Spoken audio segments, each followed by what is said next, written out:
Boa noite a todos e todas. É um prazer muito grande fazer parte aqui desse time e ajudar na realização deste evento, né? Eu sou o Franklin Epifânio, sou tenente-coronel da Polícia Militar do Estado de Mato Grosso, professor e colaborador do IDP junto ao Observatório de Segurança Pública e Cidadania da América do Sul. O IDP, pessoal, em parceria com a Organização dos Estados Ibero-Americanos, ele criou o observatório ali no final de 2020, né? E desde então a gente tem realizado vários webinários, minicursos, voltados para a área de segurança pública e todos com uma expressiva participação do público, né? E nesse segundo semestre de 2023, a gente tem uma agenda de atividades que se inicia hoje, né? Com o nosso webinário sobre políticas públicas baseadas em evidências. A gente vai realizar também, né, na semana que vem, na próxima terça-feira, neste mesmo horário, o webinário Novo Cangaço, Cidades Sitiadas, Domínio de Cidades e como que a segurança pública, né, compreende esse fenômeno, né, que tem sido tão falado, inclusive recentemente com o lançamento de uma série de TV, né, sobre esse tema, né, de domínio das cidades, né, mais conhecido popularmente como Novo Cangaço. Depois, a cada 15 dias, né, a gente terá também a realização de outros webinários, os quais serão divulgados oportunamente pelos canais de comunicação do IDP. Realizaremos também, né, a segunda edição do minicurso Violência Escolar, Causas, Consequências e Prevenção, ali na última semana do mês de novembro, né, esse curso que a gente realizou no ano passado e teve um sucesso bastante grande. E marcando, né, esse retorno às nossas atividades, essas atividades públicas do Observatório, eu gostaria de convidar o professor Atalá Correia, juiz de Direito e coordenador acadêmico do IDP, né, para fazer uso da palavra. Boa noite, professor Atalá. Boa noite, Franklin. É um prazer imenso estar aqui com todos. Queria cumprimentar o nosso Rodrigo Rossi, representante da OEI, nossos professores convidados, o Dr. Rafael, Dr. Carlos Aurélio. É um imenso prazer recebê-los aqui em nossa casa para aprender um pouco mais.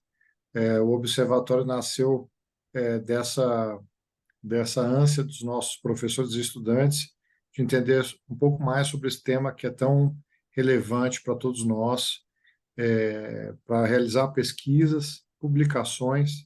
Menciono aqui uma pesquisa que nós fizemos muito interessante sobre a condição das mulheres no cárcere, a primeira pesquisa que nós fizemos, publicamos, tem repercutido bastante no campo prático.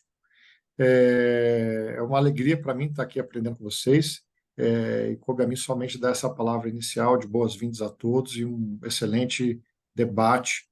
Estarei aqui ouvindo e aprendendo. Boa noite. Obrigado, professor Atalá.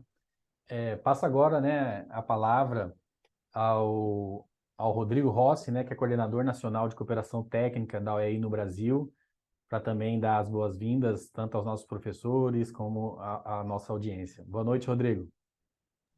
Boa noite, Franklin. Boa noite a todos. Professor Atalá, eu diria que essa iniciativa jamais seria possível sem a sua condução e a sua capacidade de reunir pessoas, especialistas, professores. Então, se esse observatório hoje existe, ele está tão atuante, não só no Brasil como na região, ele deve muito à sua pessoa. Agradeço também aqui aos professores Rafael e professor Carlos, desculpe se eu citei errado aqui, professor Carlos Aurélio e professor Rafael, pela disponibilidade, pelo interesse. Eu diria, professores, que esse é um dos webinars mais importantes que a gente já fez ao longo desses últimos 3 anos no campo do observatório, porque com o momento que a gente vive de abundância de informação, a política pública baseada em evidência, ela é uma necessidade premente não só do governo, como também da legitimação que se tem social em torno de cada política. É preciso que as pessoas conheçam e se assenhorem dos resultados que as políticas promovem, e assim a gente consiga congregar e trazer uma camada de proteção social para as nossas políticas. Eu costumo citar muito um trecho do livro da professora Maria Paula Dallari, que ela comentando sobre essa falsa dicotomia, talvez, entre política de governo e política de Estado, ela diz exatamente isso, que toda política de política de Estado foi antes uma política de governo. E ela caminhou, ela teve um processo, uma processualização para se tornar uma política de Estado. que envolve legitimação política, que envolve a camada de proteção social em torno da política, que envolve avaliação externa, que envolve marcos legais. E aqui, nessa parte, que um organismo internacional se aproxima muito desse tema de hoje. O organismo internacional, como a OI, que é um organismo internacional com quase 73 anos de existência na Iberoamérica, ele trabalha nos campos de educação, ciência e cultura, mas pensando em promover políticas públicas do Estado. E a avaliação externa, todo esse ciclo de implementação de uma política para entender se ela cumpre os resultados e os desígnios pelo qual ela foi criada, é fundamental para a gente entender os rumos e corrigir eventuais lacunas que existam. Então, eu realmente não tenho receio de dizer que hoje é um dos webinars mais importantes que a gente já realizou. Hoje a gente chega num número de, acredito que quase 8 webinars, né? Foram mais de 5 pessoas que nos acompanharam ao longo desses últimos anos. A gente realizou também mini cursos e artigos, né? Então, hoje se dá uma retomada em 2023 do Observatório de Cidadania e Segurança Pública, e nada mais justo do que trabalhar um tema que é tão importante como a política pública baseada em evidência. Então, com essas breves palavras, eu gostaria de agradecer a presença de todos os alunos que estão aqui. Eu também serei aluno, então também estarei aqui acompanhando os professores nas suas explanações, e aí desejo uma boa noite de aprendizado, e Franklin, é com você a mediação. Obrigado. Obrigado, Rodrigo. Obrigado novamente, professor Atalá. Então, nós passaremos agora ao nosso webinário, né? Políticas Públicas Baseadas em Evidências. Para isso, a gente tem a honra de contar com a participação do professor Dr. Carlos Aurélio Pimenta de Faria, da PUC de Minas Gerais, e do professor Dr. Rafael Alcadipani, da FGV-AESP, né, São Paulo. Nós iniciaremos com a fala do professor Carlos, que terá 20 minutos, depois será seguido do professor Rafael, com o mesmo tempo, né? Ao final, a gente vai abrir 20 minutos para perguntas e respostas. Vocês podem formular as perguntas de vocês e enviarem aqui no chat da plataforma, que a gente vai estar controlando. É isso aí, para a gente depois passar para os palestrantes, né? E tentar fazer todas as perguntas ainda nesse evento, né? Pedimos que permaneçam com os microfones desligados, né? E a gente lembra que o nosso webinar ele ficará disponível, né? Gravado ali depois no canal do IDP no YouTube, né? Então, vocês também podem retornar para assistir novamente, né? Podem também repassar o link para outras pessoas que têm interesse na temática. Então, sem mais delongas, professor Carlos, por gentileza. Bem, boa noite, todas e todas. É uma satisfação poder contribuir, participar e também, certamente, aprender com os colegas e com a audiência desse webinário. Quero agradecer ao IDP, à OEI e ao Franklin pelo convite e talvez iniciar de uma forma mais cautelosa, ainda que reconhecendo que o termo política pública baseada em evidência seja hoje um termo amplamente empregado, não só nos meios governamentais, mas no âmbito acadêmico e pela imprensa, mas eu acho que pode ser prudente a gente iniciar com uma definição singela do que se pode compreender como política pública baseada em evidência, né? Que tipo de política baseada na investigação, que aplica procedimentos rigorosos e sistemáticos para a coleta de dados e que se preocupa com a transformação desses dados em conhecimento formal que seja efetivamente útil na tomada de decisões, né?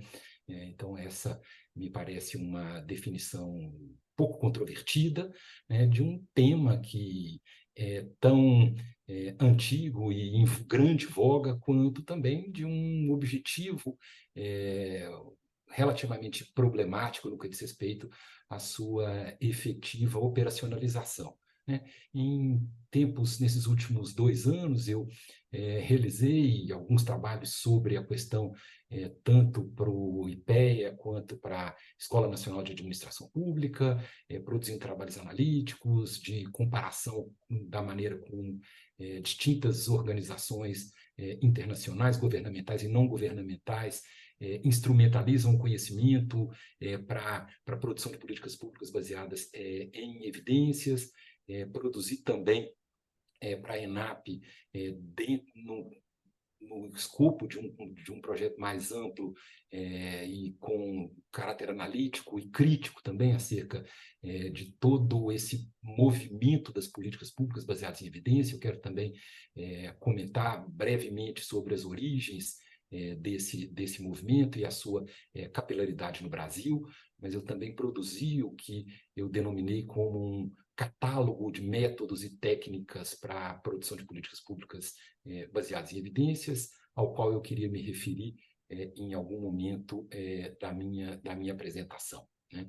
Então, eu quero dizer que a preocupação com as evidências para a produção das políticas, ela pode ser pensada tanto quanto uma preocupação mais recente, cujas origens, com essa denominação política pública baseada em evidência, podem ser facilmente rastreadas aí em meados da década de 90, né? Esse é um processo que tem grande centralidade, principalmente no mundo anglo-saxão, um processo, dada o escopo e a densidade e a relevância que essas questões ganharam no mundo acadêmico, no mundo político, tem sido comum a menção a esse fenômeno como um movimento das políticas públicas baseadas em evidência, né? Esse movimento, então, que, como eu disse, tem suas origens na década de 90, mais especificamente ali na esteira do sucesso já mais antigo e do comprovado impacto que a medicina baseada em evidência tem em distintos campos, né? É muito recorrente na literatura a menção de que as origens desse processo devem ser buscadas aí no reconhecimento generalizado da maneira como as ciências médicas avançaram e ganharam prestígio a partir do uso mais sistemáticos das evidências disponíveis, né? A medicina baseada em evidência. É também importante a gente lembrar que esse movimento ganha tração política na Inglaterra com a chamada nova gestão pública nos anos 80, o chamado New Public Management, e depois também, e aí como tendo sua alavancagem talvez mais importante, a partir do novo trabalhismo britânico de Tony Blair, e depois de Major, já sendo uma agenda encampada e retomada pelos conservadores britânicos também, e que ganha centralidade no mundo anglo-saxão, e que é hoje algo parte do status quo de uma dada agenda normativa acerca de como o Estado deveria pautar os seus processos de produção de políticas públicas. Eu quero também dizer, muito brevemente, que, no caso do Brasil, esse é um movimento que a gente pode entender como recente, frágil e tardio, né? E essa caracterização está baseada num levantamento minucioso que eu fiz em artigos acadêmicos, teses, dissertações, organização de eventos, institucionalização dessas questões em organogramas, tanto de agências do governo federal como dos governos subnacionais, né? Então, assim, uma síntese geral da percepção de como esse movimento das políticas públicas baseadas em evidência aporta no nosso país, sinaliza o seu caráter recente, porque esse levantamento mostra como a maior parte das iniciativas da produção acadêmica e das menções no âmbito governamental a essa questão datam aí da segunda metade da década passada, né? Um movimento que, em alguma medida, no Brasil, a gente pode entender como ainda frágil, levando em consideração o caráter ainda rarefeito da produção analítica e da institucionalização dessas questões no âmbito governamental. Há muito pouco de instituído no plano dos governos subnacionais, com alguma centralidade no âmbito federal, né? E tardio quando a gente considera que a propagação desse movimento no Ocidente, ela data, como eu disse, de meados da década de 90, e no Brasil é algo que vem ganhando centralidade apenas nos últimos 10 anos, né?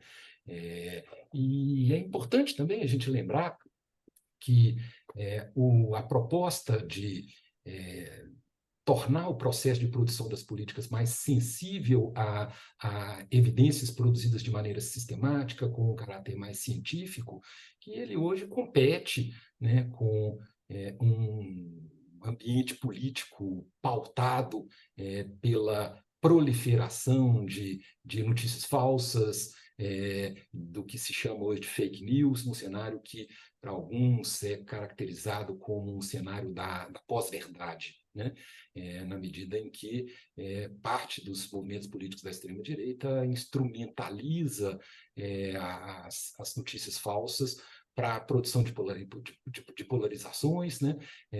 E lembrando também que tem não só, né, um desafio para a produção de políticas públicas baseadas em evidência, a maneira como o jogo político é jogado na atualidade, nesse contexto mais polarizado, mas também quando se pensa no que foi denominado há alguns anos pela Organização Mundial da Saúde, pela Organização Pan-Americana de Saúde, como no contexto ainda da pandemia do Covid-19, como uma infodemia, né? Ou seja, como uma produção excessiva de informações, nem todas elas com conteúdo confiável, que compete para a informação dos cidadãos, para a informação no que diz respeito aos processos políticos, né? Então, e cabe também lembrar que alguns levantamentos apontam que hoje no planeta são produzidos algo em torno de 3 milhões de artigos científicos por ano, né? Então, ou seja, há um excesso de informações, né? E há então há muita disputa acerca de como influenciar os tomadores de decisão a partir de fontes as mais distintas, né? E nesse sentido não é gratuito que um dos instrumentos fundamentais daqueles que advogam as políticas públicas baseadas em evidências seja exatamente o que se chama de revisões sistemáticas, né? Ou seja, reconhecendo o fato de que os processos ou ciclos de produção do conhecimento são, em geral, mais dilatados, mais morosos, que as demandas políticas por soluções para problemas que são propriamente emergenciais, mais do que contratar uma pesquisa para resolver um problema que passa a ser entendido como central, né? Muitas vezes os gestores públicos podem ter acesso a bancos de dados que sistematizam e cotejam o conhecimento produzido mundo afora numa dada questão específica, né? Então, essas que são as chamadas revisões sistemáticas, que são por muitos entendidas como o padrão ouro dos processos de decisão em políticas públicas baseadas em evidência, né? E aí, claro, são processos de síntese, de compilação de pesquisas, são resultados de pesquisa secundária, digamos assim, né? No que diz respeito ao material primário produzido, né, por esse movimento que advoga a política pública pautada em evidência, né? Há também a prioridade aos chamados experimentos aleatórios controlados, né?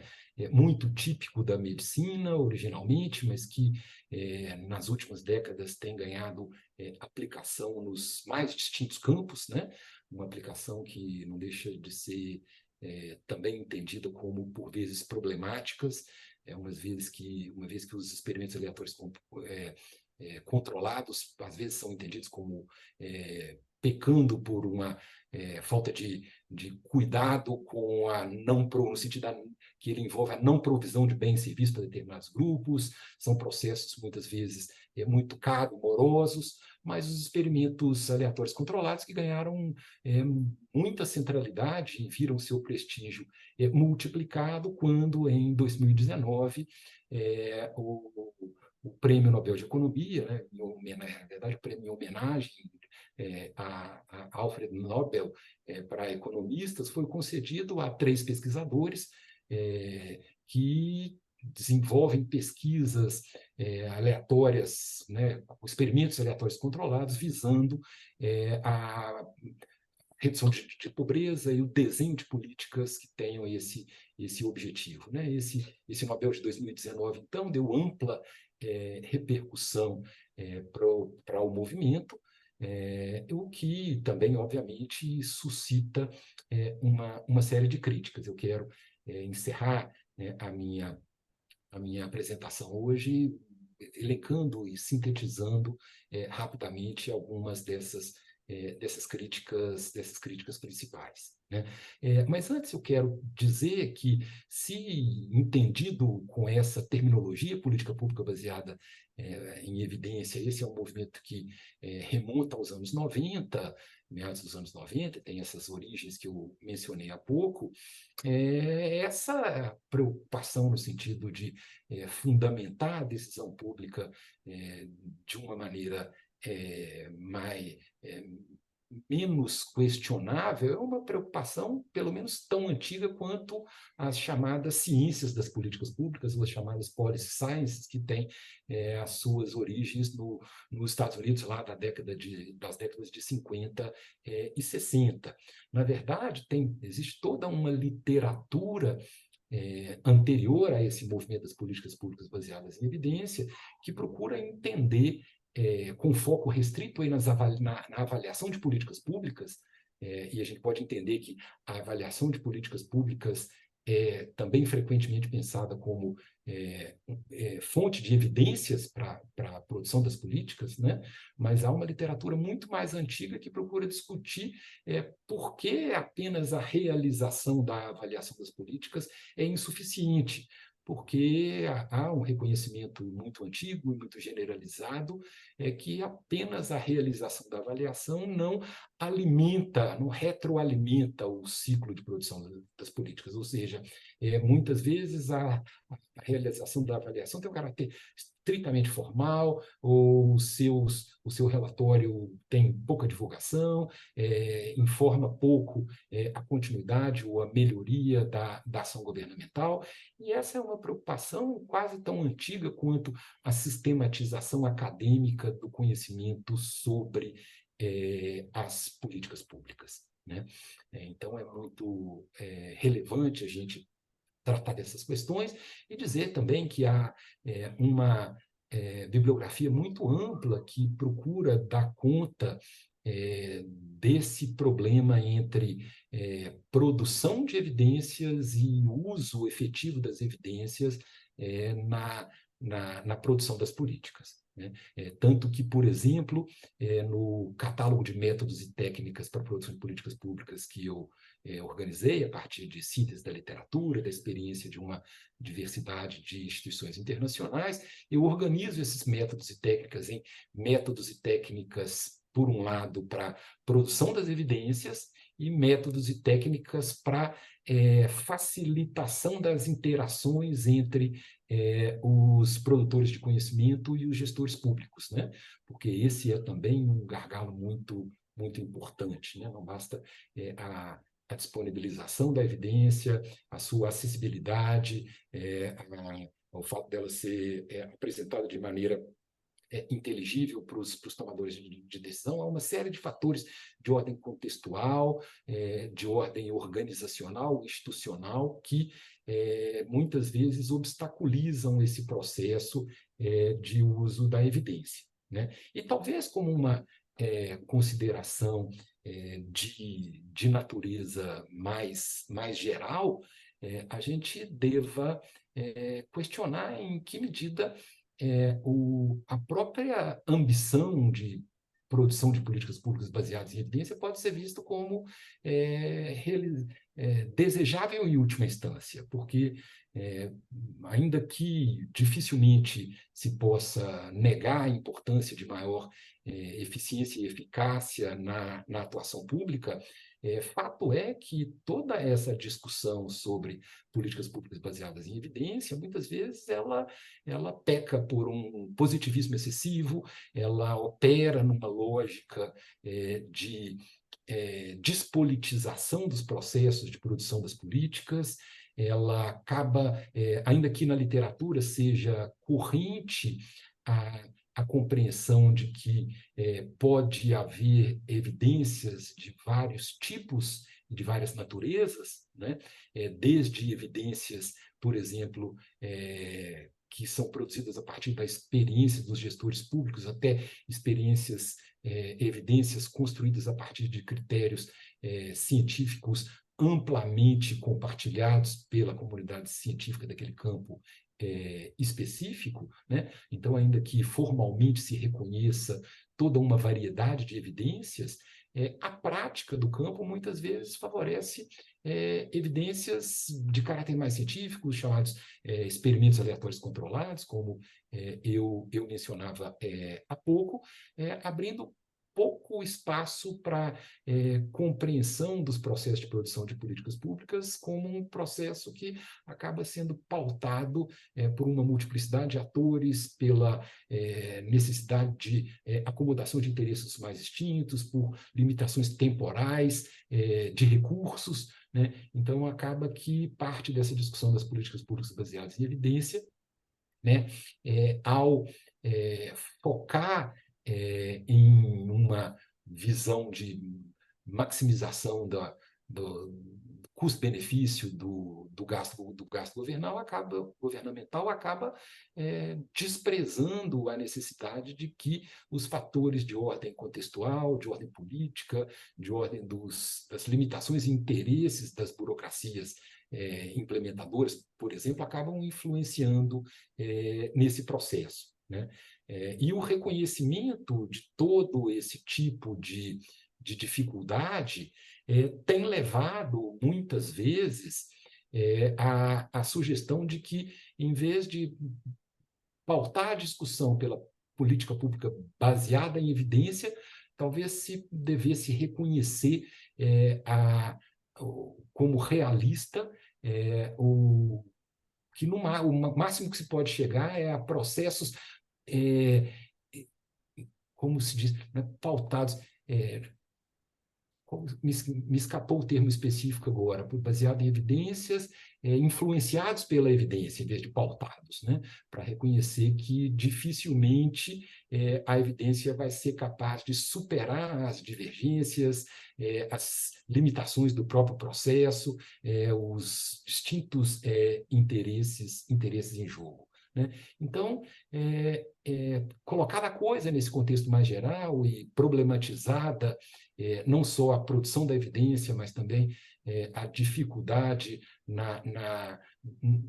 no diálogo entre produtores de evidência e gestores públicos, é que eu entendo que a gente possa entender esse movimento das políticas públicas baseado em evidência mais do que como uma busca de uma solução simplista, mas de efetivamente avançar no sentido de que a evidência possa ser mais do que uma grife ou uma solução da moda para pensarmos efetivamente na ampliação gradual e realista da eficácia e da eficiência da atuação governamental.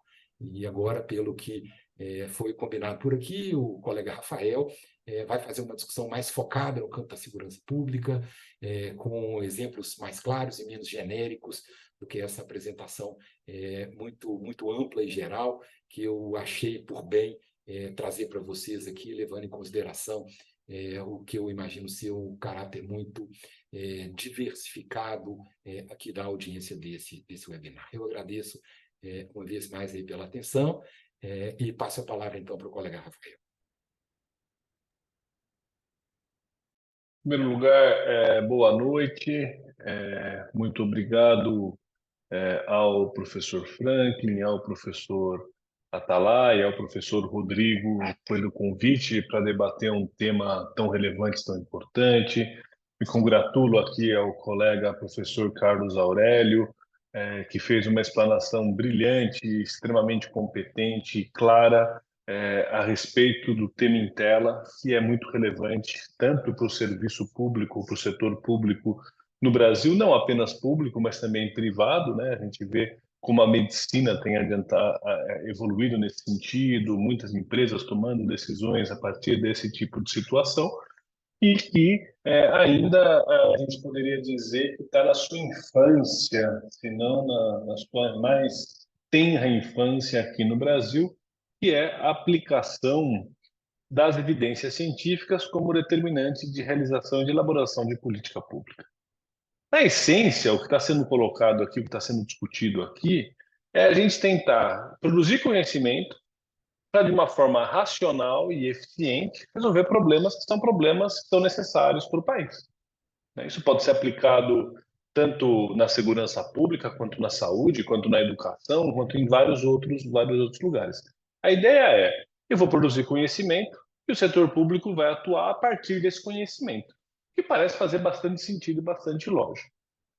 A gente traz isso para o campo da segurança pública, né? A gente tem, por exemplo, um dos exemplos onde isso acontece de forma bastante desenvolvida é no College of Policing do Reino Unido, onde você tem ali questões muito claras que são estudadas para ver como é que eu faço para reduzir indicadores criminais, como de furto, como de roubo, de outros crimes contra o patrimônio, de violência doméstica, né? Eles, inclusive, têm uma matriz onde eles colocam tipos de crime, né? Por exemplo, uma coisa que funciona bem cientificamente, é comprovado que funciona bem. Você utilizar o que eles chamam de drug courts, que são tribunais onde as pessoas que cometem crime devido à motivação do uso de entorpecentes, elas têm a opção do tratamento ou a opção de ir para o sistema de justiça criminal. Quando elas vão para esse tratamento, isso é estruturado, organizado, o sistema que funciona, a tendência é que ela vai ter uma reincidência menor. A ideia é trazer racionalidade para se tomar decisão, para se enfrentar o crime e para se conduzir a política de segurança pública. E aí o que eu queria trazer um pouco aqui para a realidade brasileira quais são os fatores que dificultam a adoção desse tipo de abordagem na segurança pública brasileira? Essa é a minha discussão que eu quero ter aqui.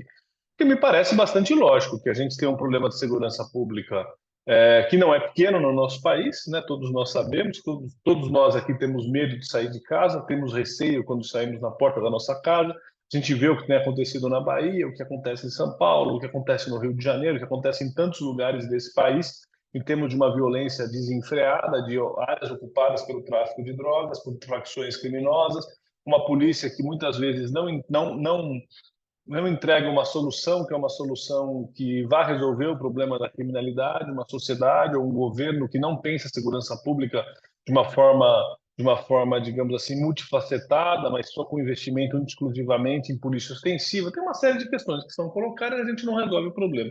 E eu queria trazer um pouco quais são as dificuldades que eu vejo para esse panorama da política baseada em evidência entrar na segurança pública.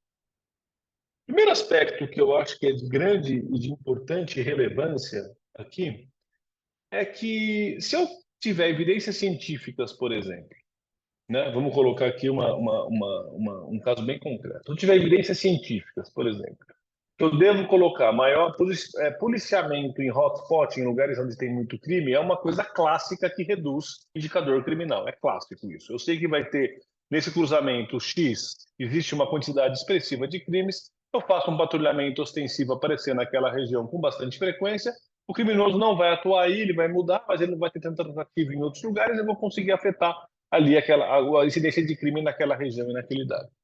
Digamos, então, que a gente tem uma evidência clara e que a gente vai fazer um patrulhamento focado em hotspots criminal, que é uma coisa que dá certo. O problema é que a distribuição de efetivo policial no Brasil se dá muito mais por fatores políticos do que por fatores técnicos, do que por fatores de necessidade.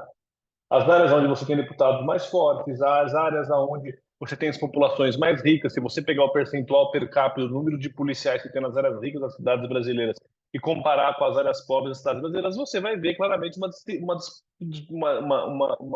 discrepância brutal, né? Sendo que nas áreas pobres é onde acontece mais crime, né?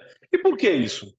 Porque a gestão da segurança pública no Brasil, ela está, não no Brasil, mas no mundo todo, mas no Brasil ela tem cores mais específicas e mais fortes, ela está totalmente imersa em uma lógica de política e de influência política, principalmente de deputados estaduais, mas também de prefeitos e tudo mais, de quem é do partido, quem não é do partido, para a distribuição de policiamento e de efetivo policial. Criação de delegacias de polícia que não tem a menor necessidade de serem criadas, por exemplo, porque o deputado da região está pedindo e ele dá apoio para o governador do estado. Isso assim, é um clássico de acontecer, né?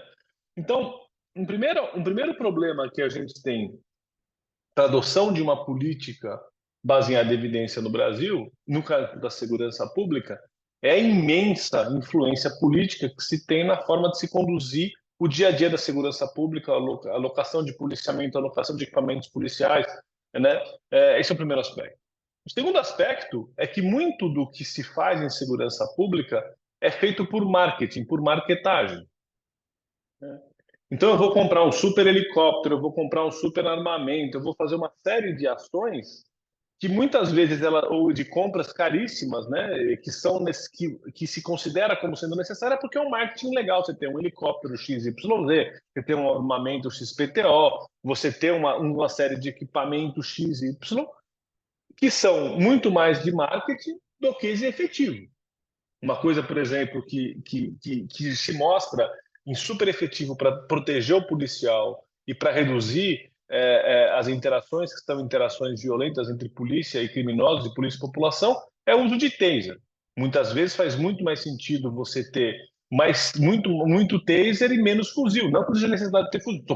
Eu sou completamente a favor de polícia ter fuzil quando tem que ter fuzil e estar bem armada para fazer enfrentamentos quando ela precisa fazer. De forma alguma, não estou longe de ser uma pessoa tola nesse sentido. Mas, às vezes, para um policial na ponta da linha, numa rádio, num dado momento, numa certa situação, um taser para ele é muito mais útil para lidar com uma desinteligência, que é a típica coisa que ele vai atender na grande maioria das ligações que ele vai receber, do que um fuzil que não vai ter, que inclusive ele não tem capacidade muito operacional de ser utilizado naquele momento, né? Estou dando esse exemplo só porque com isso eu não protejo o patrulheiro, eu protejo uma lógica específica de atuação. Então, o primeiro aspecto é a diferença política. O segundo aspecto é essa coisa do marketing, desse marketing que é necessário. A segurança pública ela roda muito nessas imagens, e isso vai fazer com que a evidência ela vai desmentir a necessidade de marketing, e isso vai gerar problema, não vou conseguir colocar. O terceiro aspecto que é relevante de ser colocado é que talvez existam poucas instituições mais ideologizadas do que as polícias, e principalmente as polícias militares do Brasil. Elas são dominadas por ideologias. A gente viu agora o que aconteceu em Brasília, inclusive o comando de uma polícia foi inteiro preso, coisa que seria impensado se você imaginar, né? Porque elas são altamente ideologizadas e elas estão muito presas na ideologia e numa lógica de autopreservação, né?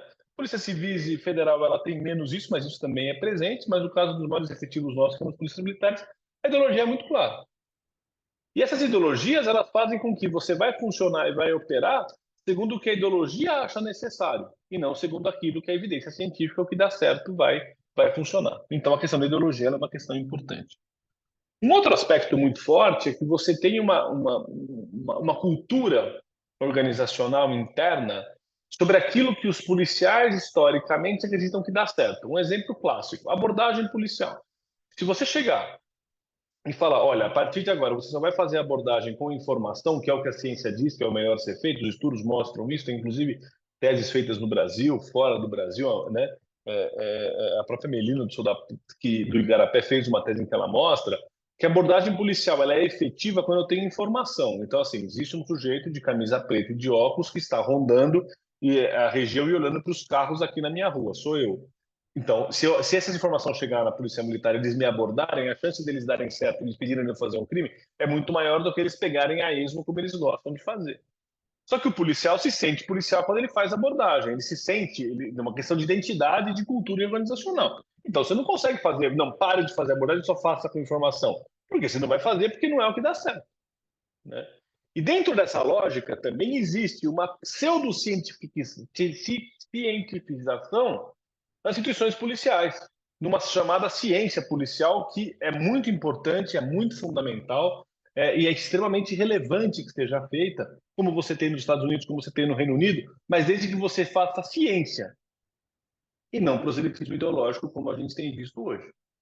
Utiliza-se muito mais o termo de ciência policial para que você tenha um lugar de fala para o policial para ele usar a experiência dele, mas sem conhecimento científico. Conhecimento científico exige teorização, exige metodologia rigorosa, exige checagem de pares do conhecimento que vai ser feito. E não é isso que a gente tem assistido nessa proliferação do que se chama hoje ciências policiais do Brasil, que seria excelente.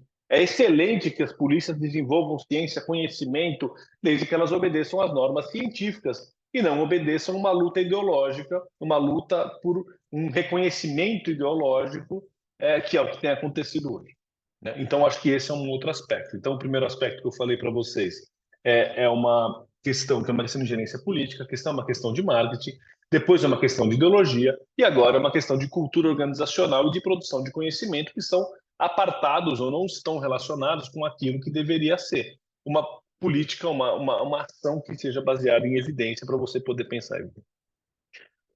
Um outro aspecto que eu acho extremamente importante de ser colocado é que a formação policial no Brasil ela é muito pouco científica.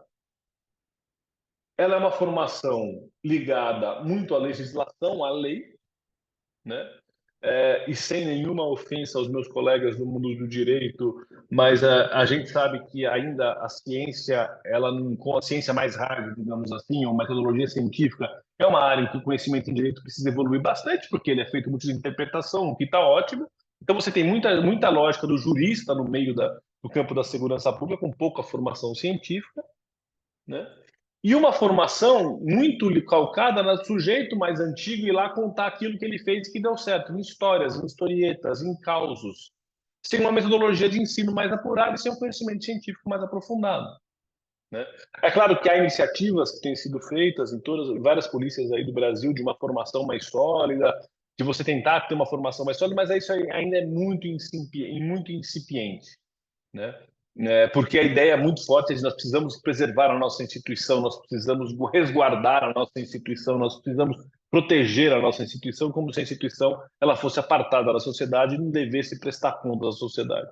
E aí tem um outro aspecto que dificulta muito a implementação de política baseada em evidência nas nossas instituições policiais e a segurança pública no Brasil. Esse campo é um campo muito avesso à accountability, a prestar contas efetiva daquilo que é feito, a ter um controle efetivo externo daquilo que é feito. Então, acho que isso é uma outra questão. Por exemplo, a gente não tem um indicador nacional de esclarecimento de homicídio, que para mim é uma loucura. O Estado brasileiro é incapaz de gerar um indicador nacional de esclarecimento de homicídio, que é o crime mais sério. Ou então, de um indicador nacional de crimes contra o patrimônio, esclarecimento de crimes contra o patrimônio. Tá certo? Fica-se aí numa coisa de que jogada, o Sou da Paz tenta fazer alguma coisa, a Associação Nacional dos Delegados de Polícia tenta fazer alguma outra coisa, mas não tem uma... Quer dizer, o campo da segurança pública ele é tão pobre nesse quesito de evidências científicas ou de pensamento científico que sequer a gente tem unificação de estatística nacional. Estatísticas mais confiáveis são produzidas pelo Fórum Brasileiro de Segurança Pública, que é uma ONG, que eu faço parte, inclusive, que eu sou membro, mas que não é o Estado brasileiro que se preocupa com isso. Todos os senhores e as senhoras que estão aqui, com certeza os senhores ou familiares dos senhores receberam já tentativas de crime por WhatsApp no seu celular. Direto, várias tentativas de golpe. O Estado brasileiro é incapaz de ter uma estatística, os estados também, de qual é o tamanho do problema do crime cibernético no Brasil hoje. Ou seja, nós estamos falando de um nível de falta de estrutura e de conhecimento sobre a realidade daquilo que se dá, que é ainda muito pueril, quase, é muito incipiente, né? E a última coisa que dificulta muito essa relação, dessa questão da política baseada em evidência, é que existe um distanciamento importante e expressivo entre universidades e instituições de segurança pública. Uma desconfiança mútua, né, dos dois lados, existe uma desconfiança e uma dificuldade de diálogo mútuo muito grande entre as instituições. Muitas vezes, quando esses diálogos acontecem, eles são calcados por uma disputa muito grande. Eu cansei de ir falar em batalhão da PM, e aí toda hora é aquele questionamento, é aquela crítica. Não é um ambiente de aprendizado, mas é um ambiente que parece que qualquer coisa que você fala, você está desafiando eles, e eles têm que tentar te provar que você está errado o tempo todo. Então, não é uma construção de um diálogo que seja uma construção de um diálogo, que seja uma construção de um diálogo plausível e possível de ser feito. Eu acho que esses são os pontos que eu vejo como difíceis de você estabelecer uma política baseada em evidência nesse momento em segurança pública no Brasil, mas eu acho que tem transformações acontecendo, são transformações importantes. A primeira transformação é a mudança geracional importante dos quadros das instituições policiais. Existe uma mudança de guarda claramente acontecendo com gerações que são gerações mais ligadas à produção do conhecimento, mais afeitas, mais incentivando isso, né? Existem exemplos que funcionam bem. Eu tenho uma parceria antiga, já quase praticamente antiga, com a Polícia Civil de São Paulo, de ensino, de pesquisa, onde a gente tem conseguido ter uma relação muito respeitosa, muito profícua de produção de conhecimento. E pelo Brasil há outros pesquisadores que também têm desenvolvido, instituições têm desenvolvido algumas relações e alguns paralelos importantes com instituições policiais e com instituições de segurança pública, né? Então, eu acho que não é uma coisa que está tudo perdido, mas a gente precisa aprofundar esse diálogo de construção científica, de uma formação científica para os nossos policiais, de uma blindagem da politicagem para que as nossas polícias sejam, de fato, instituições de Estado que estão preocupadas com a formação e com a composição de uma política de segurança pública que seja de longo prazo e que seja para o benefício do país, e que a gente não veja a segurança pública só na chave da polícia, que a gente veja a segurança pública como uma questão que é uma questão que envolve todos os entes. O que acontece muito é que os governadores do estado, uma vez que eles assumem, eles elegem o secretário de Segurança Pública e largam ele para resolver a situação. E não trazem para ele essa responsabilidade, não fazem uma articulação entre diferentes secretarias em situações, por exemplo, de vulnerabilidade social, onde o Estado pode estar mais presente, melhorar a situação daqueles grupos que estão essa vulnerabilidade social, de uma articulação melhor com as pessoas que fazem as leis, porque de fato a gente precisa melhorar algumas das leis do Brasil que ainda são muito tênues para criminosos. A gente precisa melhorar quem é preso e quem vai ser preso mesmo dentro do sistema. São todas melhorias que a gente pode fazer e que tem a possibilidade de fazer. E que eu acho que a política de segurança pública baseada em evidência, ela tem uma grande possibilidade, inclusive, de refundar as ciências policiais do Brasil e fazer com que as ciências policiais do Brasil sejam de fato ciências e não sejam um arremendo de ideologias tratados que não têm relação com nenhuma efetividade, né? Então, ao fim e ao cabo, eu acredito que a gente tem sim uma possibilidade que esse campo ele traz uma, uma, uma, uma possibilidade da gente repensar uma política pública sabendo de todas as limitações que o professor Carlos muito bem apontou, de não acreditar que isso vai resolver todos os problemas que não vai resolver, mas que se isso for uma força para fazer com que segurança pública no Brasil seja feita dentro de uma lógica daquilo que funciona, daquilo que dá certo, do enfrentamento ao crime, que seja calcado naquilo que já se comprovou e já viu em outros países que funciona, e mesmo no achismo, eu acho que a gente tem possibilidade, sim, desse campo criar contribuições importantes para o nosso país. Eu agradeço mais uma vez o convite, a oportunidade de conversar com os senhores e com as senhoras. Eu estou à disposição aqui para a gente continuar o nosso diálogo. Muito obrigado. Obrigado, professor Rafael. Obrigado, professor Carlos, pela brilhante fala dos senhores, né? A gente viu aqui com o professor Carlos, né, como que recentemente, né, muito recentemente, nos últimos 30 anos, aí, a adoção de políticas públicas baseadas em evidências, ela emerge como um paradigma, né, vital na tomada de decisões governamentais, né, e que isso é muito mais recente também no Brasil, coisa de 10 anos, e que essa discussão ela ganhou destaque, né, à medida que essa objetividade ela é cada vez mais considerada um aspecto crítico, né, para legitimar mesmo as ações políticas nos estados democráticos, né? E quando essa política, né, baseada em evidência, ela passa então a ser considerada fundamental mesmo para o desenvolvimento e aprimoramento das políticas públicas em diversos setores, né? Educação, saúde, economia, né, e segurança pública, como foi enfatizado pelo professor Rafael, né? A gente viu com o professor Rafael também como que essa tomada de decisão, né, em matéria de políticas públicas, ela depende de uma série de fatores, né, e que a evidência, ela não é o único fator a moldar e a determinar esse processo de desenvolvimento das políticas públicas, né?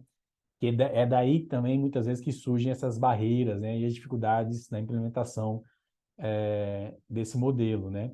E como operador, professor Rafael, da segurança pública e acadêmico também, né, eu fiquei muito feliz quando o senhor citou a questão do exemplo do College of Policing do Reino Unido, né? Eu tive a oportunidade de conhecer pessoalmente. E eu diria que um dos meus grandes sonhos, né, para a segurança pública no Brasil é que a gente tivesse, né, de fato, um College of Policing aqui nosso para que pudesse fomentar as políticas públicas baseadas em evidências no setor da segurança pública, né? Mas temos algumas perguntas, né? Tem uma pergunta que eu acredito que seja, de maneira geral, né, talvez a gente possa passar para o professor Carlos responder, do Leonardo, professor Carlos. Ele pergunta: as evidências para basear políticas públicas não deveriam ser relacionadas às causas dos problemas? Às vezes me dá a impressão das evidências estarem retratando apenas consequências dos problemas sociais.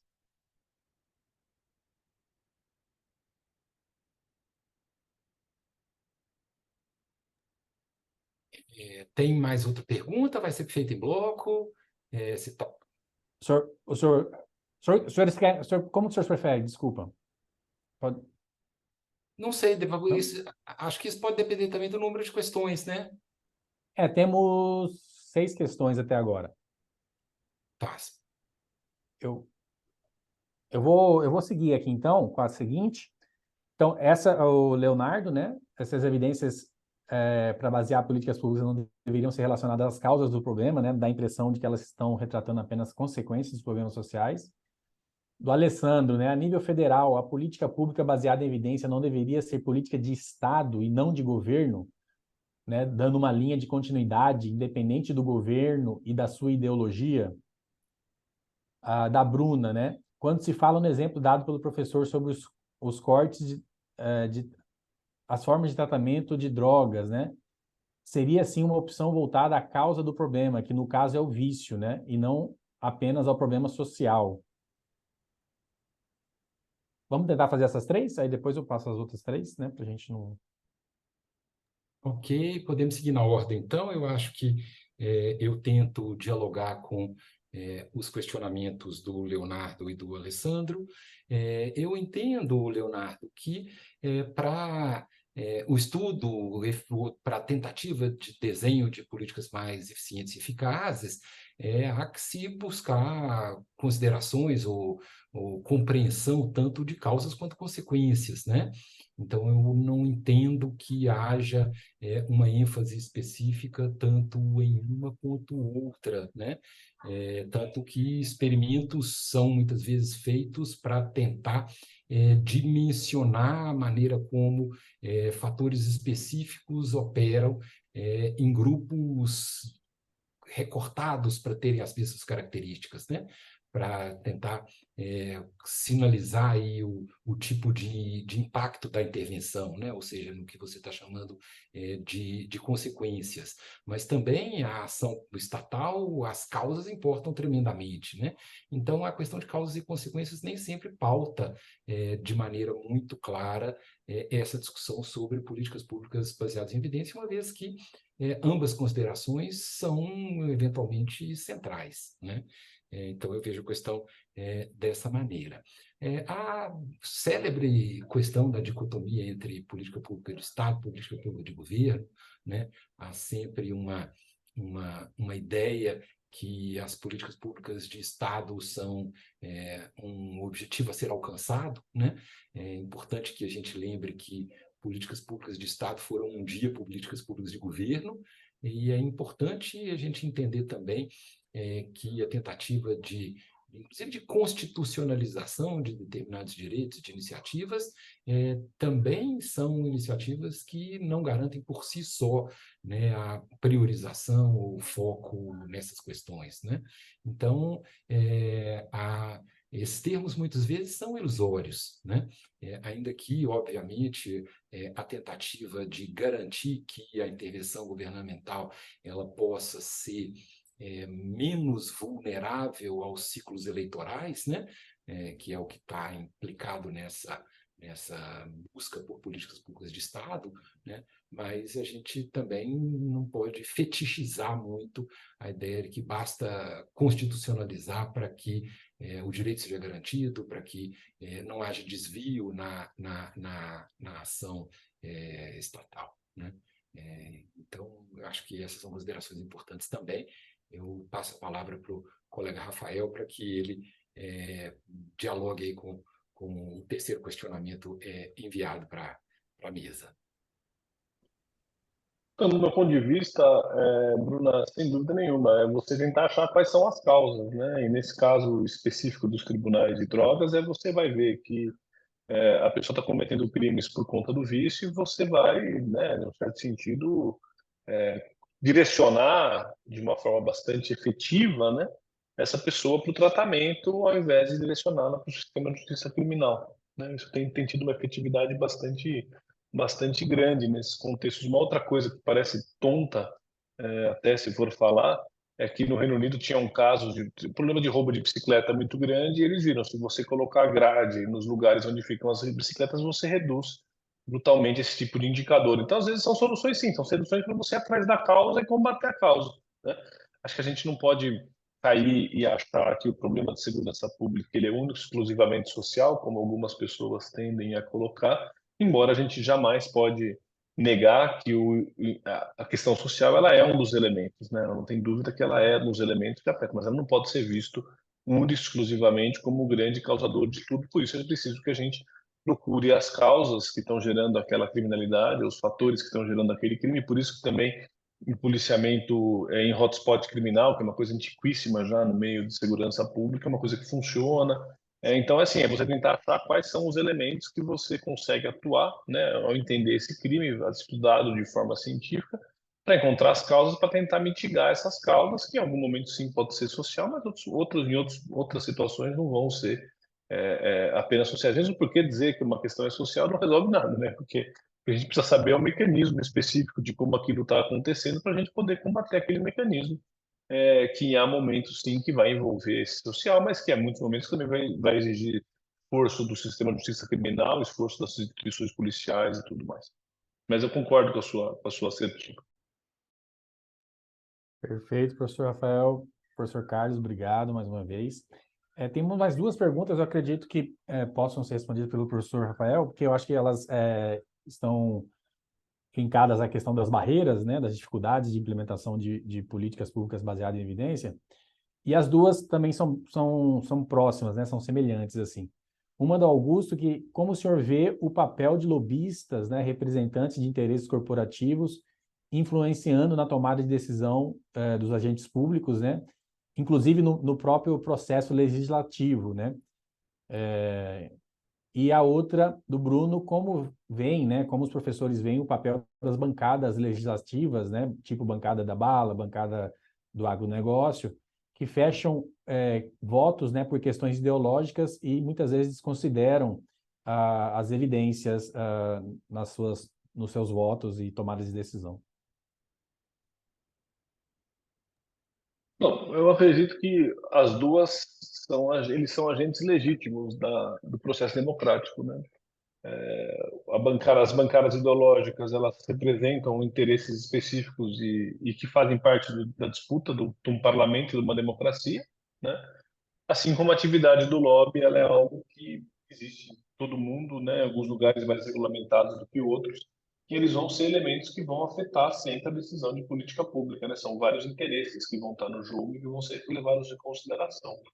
Então, aqui uma questão é a gente poder lidar com isso e poder enfrentar isso e lidar. Mesmo porque os próprios lobbies, eles têm uma tendência de tentar usar a ciência para justificar muitas das coisas que eles fazem. Então, eu acho que a democracia é um espaço aberto onde a gente deve lutar. O que eu acho que é necessário é a construção de governanças institucionais que façam ou que ajudem com que as instituições elas sejam mais de Estado e menos de governo, que elas sejam políticas públicas perenes, né?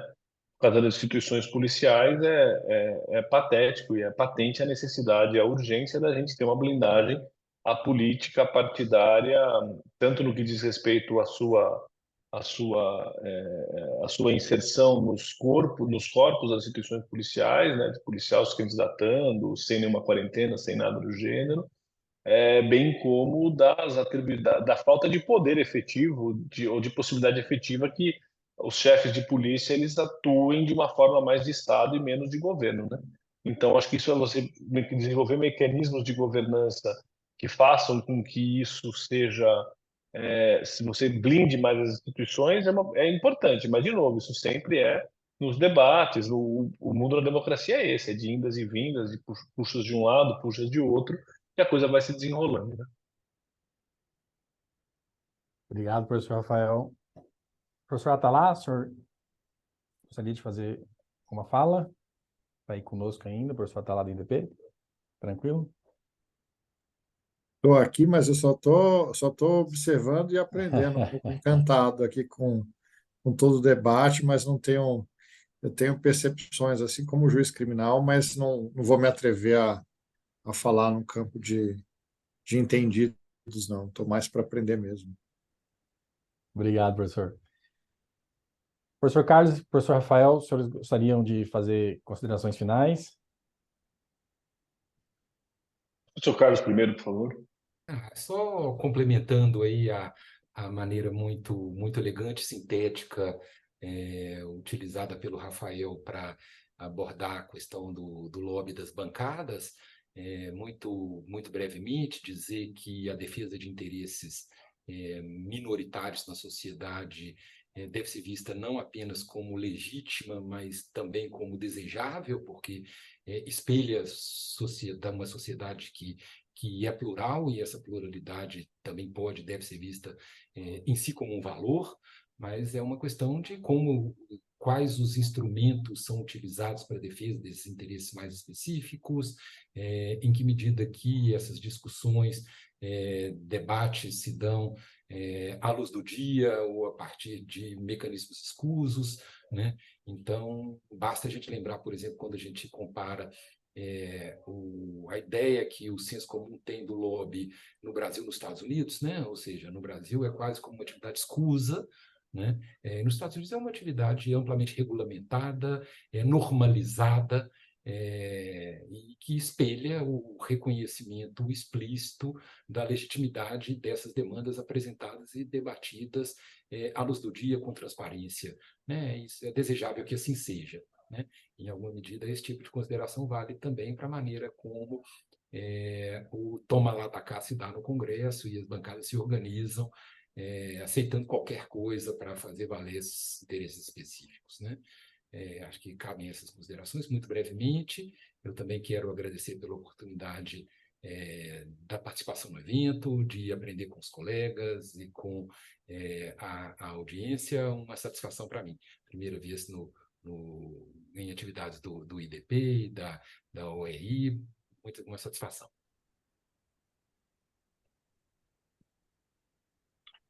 Eu queria fazer minhas considerações finais, acho que até trazendo um ponto que o Diogo bota aí, né, na sua pergunta, é que eu acho que a questão é a gente conseguir desenvolver sistemas de governança em que a gente tente fazer com que as políticas de Estado, né, como eu comentei anteriormente, e elas sejam mais fortes do que a politicagem, do que as ideologias que sempre vão estar presentes. Queria agradecer mais uma vez o convite do professor Franklin, do professor Atalá, de estar presente, poder compartilhar algumas opiniões, a grande oportunidade de aprendizagem aqui com o professor Carlos Aurélio, que nos ensinou tanto, e também dizer que é a primeira vez que eu participo de um evento aqui do IDP, e é uma grande alegria para mim poder estar presente com os senhores aqui, e sigo os senhores e as senhoras, e sigo à disposição. Boa noite. Obrigado, professor Rafael. Obrigado, professor Carlos, mais uma vez, né? A gente agradece em nome do IDP, em nome da OEI, especialmente em nome do Observatório de Segurança Pública e Cidadania da América do Sul, né? Obrigado a todos e todas que permaneceram conosco aqui até o final, né? De fato, foi uma apresentação brilhante dos senhores, né? E informar, né, que a gente segue na próxima terça-feira, dia 5/9, às 19h30, né, com o webinário Novo Cangaço, né? Como que a segurança, a segurança pública, ela compreende esse fenômeno, né, das cidades sitiadas, né, o domínio de cidades, né?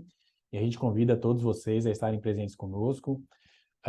Essa palestra, né, essa aula, né, dos nossos professores Rafael e Carlos estará disponível no canal do IDP também no YouTube, para aqueles que quiserem assistir depois, né, compartilhar.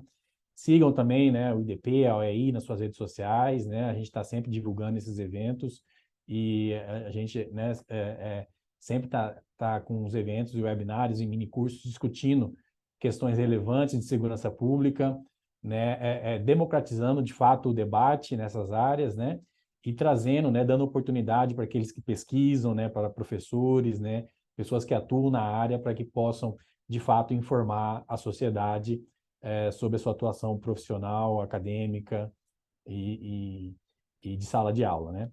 Então, mais uma vez, obrigado a todos, ficamos por aqui, até semana que vem. Obrigado, professores, um abraço.